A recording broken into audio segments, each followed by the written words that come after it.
Então, o primeiro passo do comportamento verbal que a gente pode e deve reforçar é uma emissão de som qualquer da criança.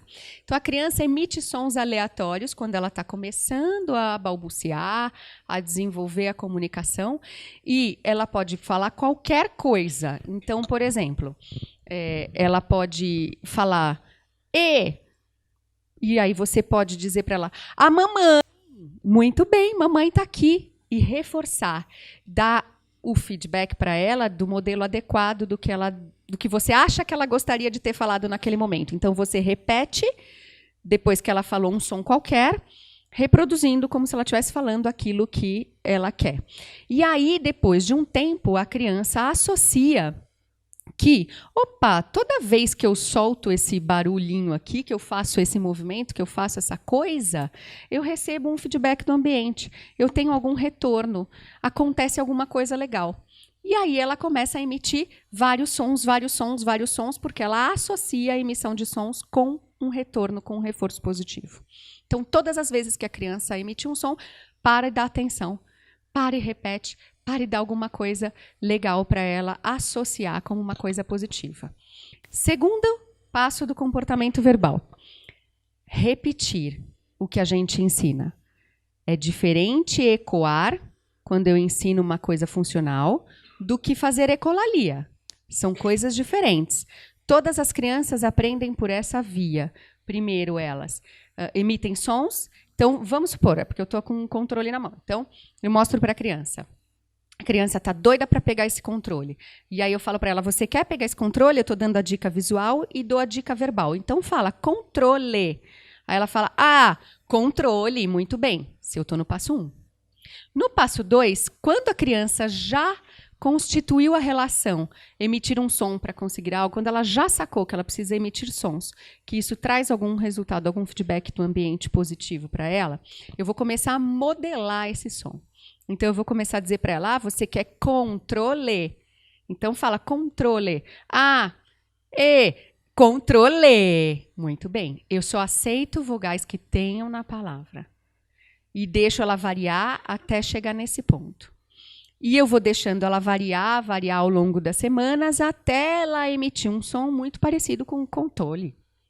Exatamente. Mas, para a criança imitar um comportamento verbal, para ela repetir o que eu estou dizendo, ela precisa ter imitação. Uma criança que não imita no motor, não vai imitar no verbal. Por isso que uma das estratégias e um dos programas mais importantes na terapia comportamental é programa de imitação. É colocar a imitação dentro do contexto terapêutico. Imitação é importante. Primeiro, tudo a criança faz no motor para depois fazer no verbal. Só que para a criança fazer imitação motora, ela tem que ter contato visual. Por isso que os programas básicos são programas de ampliar contato visual. Percebe que está tudo interligado? Percebe que um contato visual simples é determinante na fala? Ela só... Falar do jeito que a gente está falando demora 8 passos. Ela só vai fazer o básico do 2 se ela imitar e se ela tiver um bom contato visual. E se ela discriminar bem os sons. O que é discriminar os sons? Vocês já viram crianças deficientes auditivas que não ouvem? Se ela não ouve, normalmente elas também são mudas. Por mais que elas tenham a capacidade de falar, elas fazem Por que elas não falam? Porque elas não processam o som no processamento auditivo central, no cérebro. Então, para modelar esse som, essa criança tem que ouvir. Então, um programa importante também é segmento de comandos. Os 3 anos e meio, 4 que você mencionou, é de vida ou de treinamento? De treinamento. Então, ótimo. Vamos pro depois que isso está bem constituído, depois que a gente começou a mostrar para a criança e ensinar para ela como chamam as coisas e mostra para ele controle, cadeira. Ela repete, a gente começa a dificultar um pouquinho a vida dela para eliminar a dependência dessa dica. Então, até o passo 2, eu tinha a dica visual e a dica verbal completa. Quando isso está bem instalado, como agora no Gui já está bem instalado, a gente pode ir para o passo 3, que é, eu continuo dando a dica visual, mas eu Como eu tiro um pedacinho da dica verbal. Então, eu digo para ele, você quer esse? Então, como chama? Contro. Para ele completar. 1, 2, 3 e... E a gente vai tirando a dica verbal até chegar ao ponto de falar com ou k ou... E não falo mais nada. Neste momento, eu estou no quarto passo, que é só dar a dica visual e a criança emitir o nome ou o som referente àquilo. Que é quando a gente pergunta para a criança, o que é isso? O que é isso? O que é isso? E a criança consegue nomear as coisas. Tá? Esse é o quarto passo.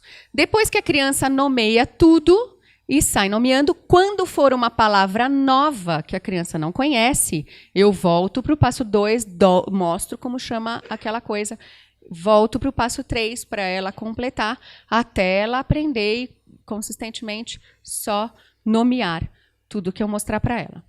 Neste momento, no quarto passo, se a criança já tudo que eu mostro ou as coisas que ela conhece, ela nomeia sozinha, a gente vai para o quinto passo. No quinto passo, eu tiro mais um pedacinho da dica. Veja, eu não vou tirar nada radicalmente. Lembra do procedimento de aproximações sucessivas? É o inverso agora. Eu vou tirando aos poucos para não ter margem de erro. É tudo controlado. No quinto passo, até o quarto passo eu estava dando a dica visual, e no final do quarto passo eu tirei. E no quarto passo eu não dou mais a dica verbal, que é como chama.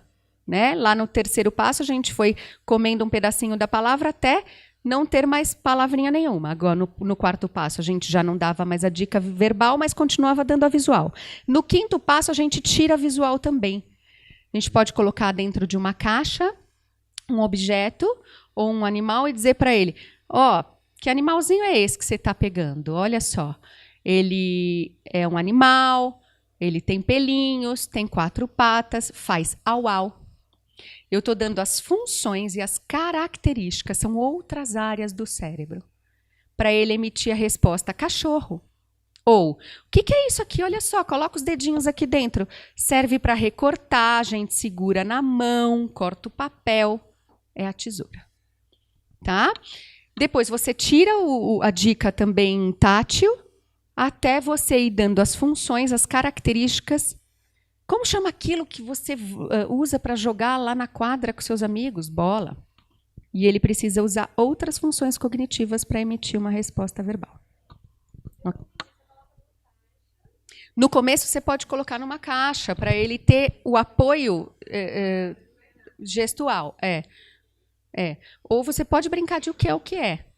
Qual é o animal da fazenda que dá leite, faz mu, é grande? Né? Não necessariamente você precisa usar a caixa. Você pode usar sem. É que ajuda no começo. Quando a criança já aprendeu o que é, já sabe a partir de dicas de função dos objetos ou de características das coisas, emitir o nome daquilo, a gente passa para o sexto passo, que aí eu vou ensinar as frases para a criança. Que ela vai começar a juntar 2 ou 3 palavrinhas para se expressar. Então, frases, como é que a gente faz? Eu coloco aqui a foto de um menino, a foto de um chute e a foto de uma bola. Porque lá no quarto passo, ele aprendeu a identificar e a nomear quando eu mostro uma figura. E aqui ele vai nomear menino, chutou, bola. É isso, muito bem. Tá? Ou a gente associa cadeira com uma cor do lado cinza. Cadeira cinza, muito bem, é isso. Tá? A gente usa o que ele já aprendeu para ele falar. As frases. Tá claro isso?